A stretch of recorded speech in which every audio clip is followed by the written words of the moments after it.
ஜாக்டோஜியோ சார்பாக நாளை நடைபெறக்கூடிய அந்த மறியல் போராட்டத்தை ஒட்டி இன்றைக்கு 4 அமைச்சர்கள் தலைமையில் கொண்ட குழுவின் அடிப்படையில் இன்றைக்கு ஜாக்டோஜியோ ஒருங்கிணைப்பாளர்கள் பேச்சுவார்த்தைக்கு அழைக்கப்பட்டார்கள்.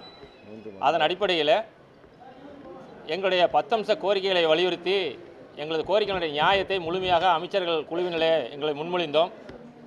எங்களுடைய கோரிக்கைகளை முழுமையாக கேட்டறிந்த அமைச்சர் குழு என்பது முதலமைச்சரிடம் எங்களது கருத்துக்களை எங்களுடைய கோரிக்கைகளுடைய நியாயத்தை முழுமையாக சொல்லி அந்த முடிவுகளை இன்று மாலைக்குள் அறிவித்திருக்கிறார்கள். ஆகவே அந்த அறிவிப்பு வந்தவுடன் எங்களது கோரிக்கைகளை ஏற்றுக்கொள்ளும் பட்சத்தில் எங்களது முடிவை நாங்கள் மாற்றிக்கொள்ள தயாராக இருக்கின்றோம்.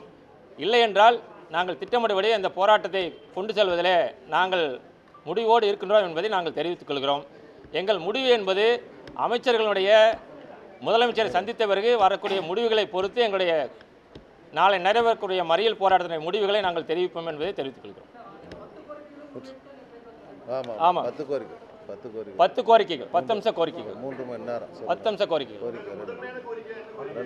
முதன்மையாக அரசு ஊழியர் ஆசிரியர்களுடைய புதிய ஓய்வூதிய திட்டத்தை ரத்து செய்துவிட்டு பழைய ஓய்வு திட்டத்தை அமல்படுத்த வேண்டும். அதேபோல் அரசு ஊழியர் ஆசிரியர்களுடைய மிக பிரதானமான கோரிக்கையான சரண் விடுப்பு தொகையை திரும்ப வழங்க வேண்டும் என்ற கோரிக்கை. அது மட்டும் இல்லாமல் இன்றைக்கு அரசு துறைகளில் இன்றைக்கி எல்லா துறைகளிலும் இன்றைக்கு அவுட் சோர்சிங் கான்ட்ராக்ட் முறையில் இன்றைக்கு பணி நியமனம் என்பது நடைபெற்று கொண்டிருக்கின்றது. ஆகவே அந்த ஊழியர்களை முறையான காலமுறை ஊதியத்திலே அமல்படுத்த வேண்டும். குறிப்பாக சொல்ல வேண்டுமென்றால் சத்துணவு ஊழியர்கள், அங்கன்வாடி ஊழியர்கள், வருவாய் கிராம உதவியாளர்கள், ஊர்ப்புற நூலர்கள், PPP COE ஊழியர்கள், பல்வேறு ஊழியர்கள் இன்றைக்கு தொகுப்பூதியத்திலே பணிபுரிந்து கொண்டிருக்கின்றார்கள். அவர்களை முறையான காலமுறை ஊதியத்திலே வரைமுறைப்படுத்த வேண்டும் என்ற கோரிக்கையை வலியுறுத்துகின்றோம். அது மட்டுமல்லாமல் இன்றைக்கு இடைநிலை ஆசிரியர்களுக்கான அந்த ஊதிய முரண்பாடுகள், பதவி உயர்வில் ஏற்பட்டிருக்கிற முரண்பாடுகள், அது மட்டுமல்லாமல் இன்றைக்கு அரசு துறையில் இன்றைக்கி கிட்டத்தட்ட ஒரு 4.5 லட்சத்துக்கும் மேற்பட்ட காலி பணியாளர்கள் என்பது இன்றைக்கு இருக்கின்றது. அரசாங்கமே இன்றைக்கி படித்த இளைஞர்கள் 64 லட்சம் பேர் இன்றைக்கு வேலைவாய்ப்புகளை பதிவு செய்து கொண்டிருக்கிறார் என்பதை அறிவித்திருக்கின்றது. ஆகவே அந்த படித்த இளைஞர்களுக்கு காலியாக உள்ள அரசு காலியிடங்களில் பணி நியமனங்களை வழங்க வேண்டும் என்ற கோரிக்கையை வலியுறுத்தி நாங்கள் இந்த கோரிக்கைகளை வலியுறுத்தியிருக்கின்றோம்.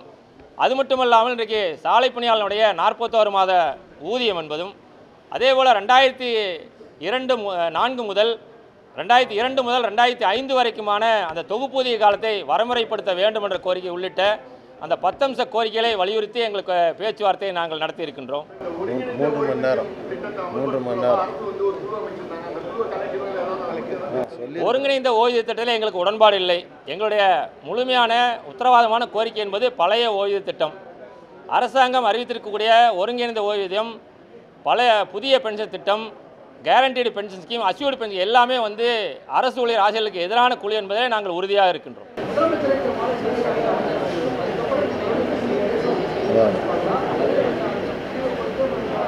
இல்லை மாலை இந்த அரசு எங்களுடைய கோரிக்கைகளை வலியுறுத்தி சொல்லக்கூடிய முடிவுகளை பொறுத்து அதன் பிறகு ஜாக்டோஜியோ ஒருங்கிணைப்பாளர் குழு கூட்டத்தை கூட்டி எங்களுடைய இறுதி முடிவை நாங்கள் தெரிவிப்போம். அது அன்றைய மாலை நடைபெறக்கூடிய அந்த அறிவிப்பை பொறுத்து இருக்கும்.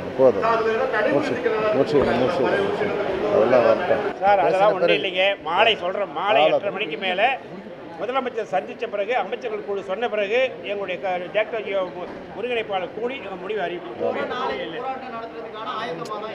இன்றைய சூழல் அறிவிக்காத வரைக்கும் அந்த ஆயத்து என்பது தொடர்ந்து நடந்துட்டே இருக்கு. மு. சீனிவாசன், ஜாக்டோஜியோ மாநில ஒருங்கிணைப்பாளர். தேங்க்யூ. நன்றி.